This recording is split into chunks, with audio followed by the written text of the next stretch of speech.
Joey Porter Jr. named as a finalist for Defensive Rookie of the Year. The Steelers add another offensive coordinator candidate to that interview list. And are the Pittsburgh Steelers looking to extend a couple of their big stars on offense? Welcome back to Mike Drop Sports, everybody. I'm Jason. Let's go over all this stuff in the Steelers world here on a Friday, and I welcome you back here, and I appreciate you stopping through. Let's get started with that Joey Porter Jr. announced as a finalist for the Defensive Rookie of the Year, and I think it's well-deserving. A player that came in after a few games and really started to shine, a guy that they took their time with, letting him learn a little bit, and when they inserted him into the lineup, he made a big difference.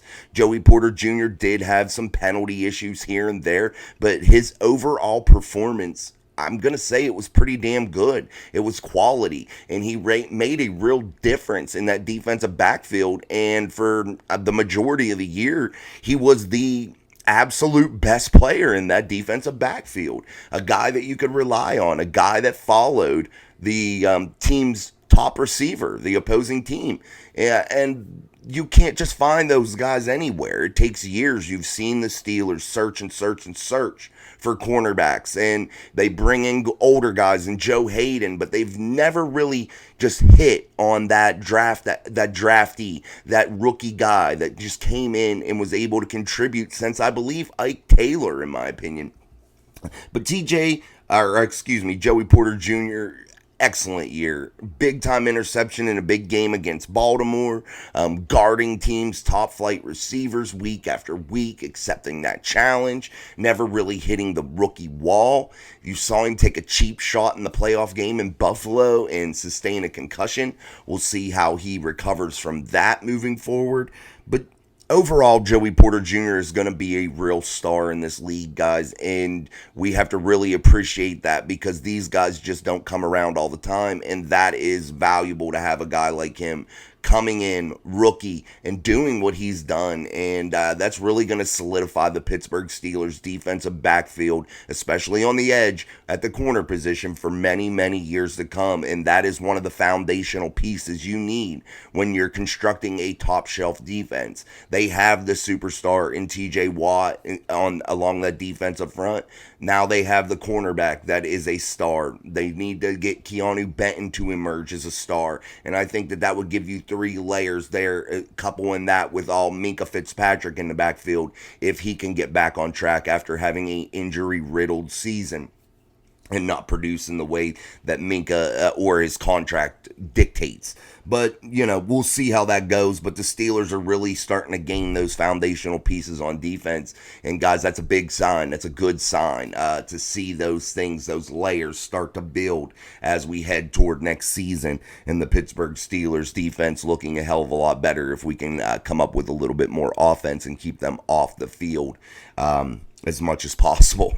All right, guys, let's move on. Before I go any further, man, I've had a couple days to digest this T.J. Watt snub for Defensive Player of the Year. He was named the AFC Defensive Player of the Year. So how in the hell does a guy from the AFC win that over T.J. Watt, and T.J. Watt isn't that guy? T.J. Watt, let's talk about that real quick. You want to talk about valuable, which player is the most valuable? That should be the reason that award is handed out to someone. They are the most valuable player on their team. First and foremost. They are the most valuable in terms of that defensive unit, for sure.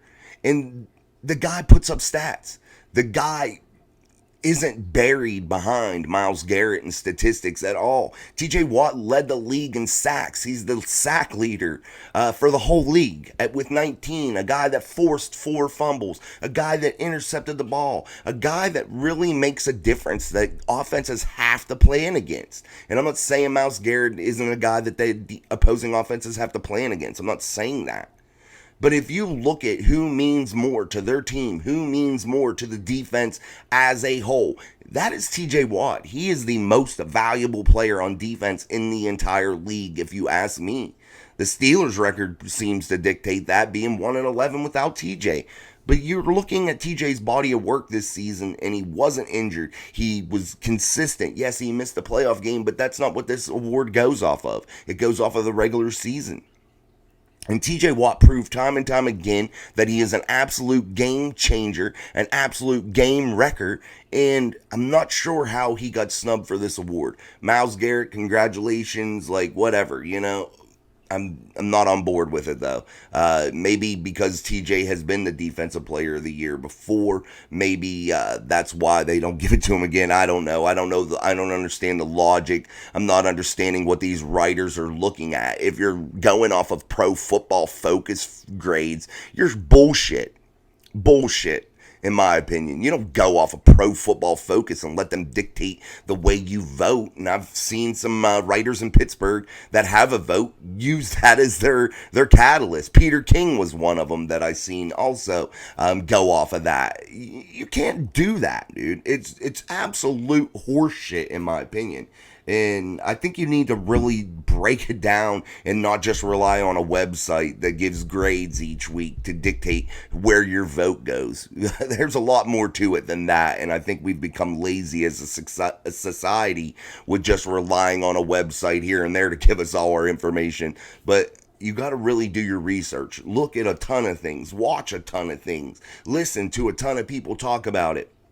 Watch the content, watch the guy on the field, and I think then you can really, really, really break down things, especially when these writers are voting. You're not even watching those players on consistent week-to-week basis, and it's really hard for you to totally, fully digest what they're all about and what they mean to their team.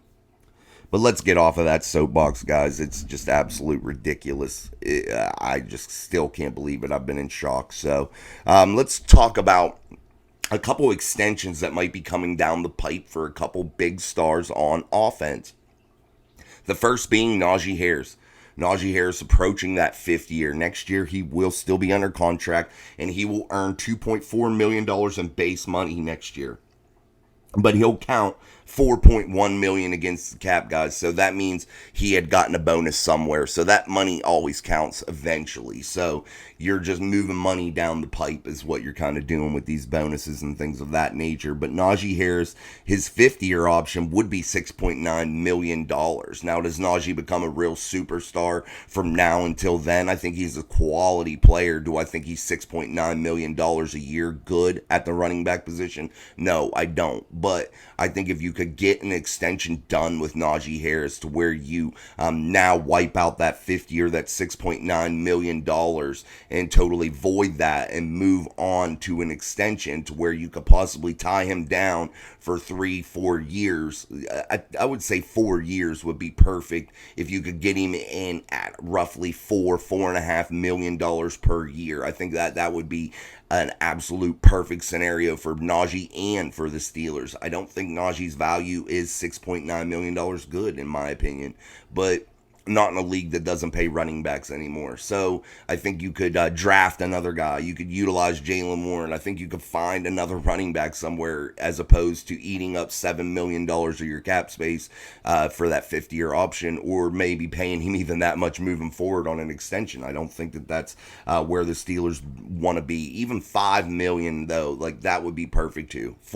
I'd say $4 to $5 million range per year for Najee would absolutely be awesome for both sides, and it would keep Najee Harris inside of Pittsburgh. So say a 4-year, $20 to $22 million deal. I think that would be perfect. You know, adding a bonus in there, signing bonus, roster bonuses, things of that nature. Get him up into that $22-23 million range for the 4-year mark. Also, now you're possibly going to get an extension here out of Pat Freiermuth. A guy that really wasn't involved this year, a guy that was really non-existent inside of the offense this year, and to no fault of his own, I believe. I mean, well, he was injured some, but still, when he was out there, I think he was underutilized. He had that one big game, his best game in his career, 120 yards plus, I think, against the Cincinnati Bengals, and was really a dominating force and real safety valve for Kenny Pickett. In that game was special to watch, and it was really something that the Steelers need to focus on moving into 2024 season. But you have Pat Freiermuth sitting right now at a $1.482 million cap hit for 2024, and that would be his salary. His cap hit's 1.9 million, so 1.918. So that's a little bit of a bonus in there also. But that would be his total cap hit. So almost $2 million for Pat Freiermuth. So if you add those up, the total cap hit between Najee and Pat would be a little over $6 million, and just about 6.3 million dollars. So if you're the Steelers, in order to free up money, maybe you go and extend these guys now. That would be probably ideal for you in terms of cap space if you're the Steelers, to where you extend Najee, extend Pat, lock them down for 3-4 years at a reasonable rate before they really have a breakout season. And if you look at tight ends especially, Pat Freiermuth is really right on schedule for that real breakout year here in his, fourth year, I would say. Fourth or fifth year coming up.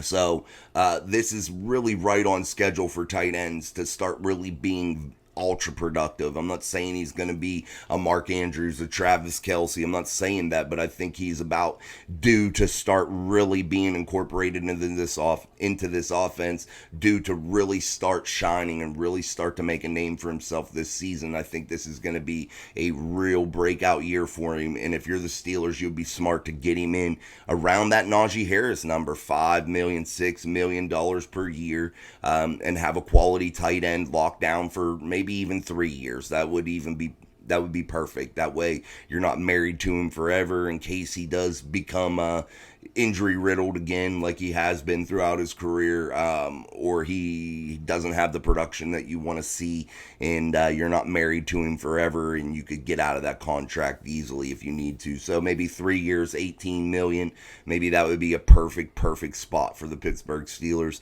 Make some of that a bonus, kick the can down the road a little bit, play the cap number game, and get yourself some cap space here by extending Najee Harris and Pat Freiermuth, and lock down two major contributors on offense, hopefully for the 2024 season. Let's get to the last bit of news here. The Steelers add another name to the list for the offensive coordinator interviews, and that is Gerard Johnson, the Texans QB coach, a guy that was a camp arm for the Pittsburgh Steelers at one time, a guy that went to San Francisco and did the diversity internship there, went to Indy and was the quality control for the offensive room. So he's had some experience. He's the quarterback's coach now for the Houston Texans, and you saw CJ Stroud really shine this year and break out as an amazing rookie. And yes, a lot of that is talent and CJ Stroud just being that good. But a lot of that, too, is coaching, because you have to get him in that rhythm. You have to get him into that process of seeing the field and being a professional, and that has to come from somewhere. And I think that the Texans quarterback coach really did some special things with C.J. Stroud, so he could be a guy that's on the list for the Pittsburgh Steelers to potentially hire, guys. So things are cooking for the Steelers. We're about to start hearing some news. I'm almost certain in this offensive coordinator hire. I had a comment about Cliff Kingsbury being interviewed yesterday, and somebody didn't like him, and I got to agree. I don't think that would be the right move for the Pittsburgh Steelers after really looking at it. So I'm really hoping that Cliff Kingsbury isn't that guy. He's USC in the college ranks right now as an offensive analyst and like support staff there, an executive of some sort for the USC program. So I'm not sure if I'm really down for Cliff Kingsbury. I'd more try to lean toward a guy like a Zach Robinson, those types of players, or those types of guys. The Carolina quarterback or offensive coordinator, I kind of like him too. And too, I wouldn't mind seeing Gerard Johnson. That wouldn't be a bad thing either. So the search continues, and things are starting to get down to the end here, and we will probably hear something by the end, probably a week after the Super Bowl. I would say would be the latest that you would hear of a hire, if not before then. I think the Steelers are really geared up to get this thing done. So let's wrap this up, guys. I appreciate you coming through. Don't forget, like these videos, share them with your friends, spread the word about Mike Drop Sports, and until next time, I'm Jason. Peace.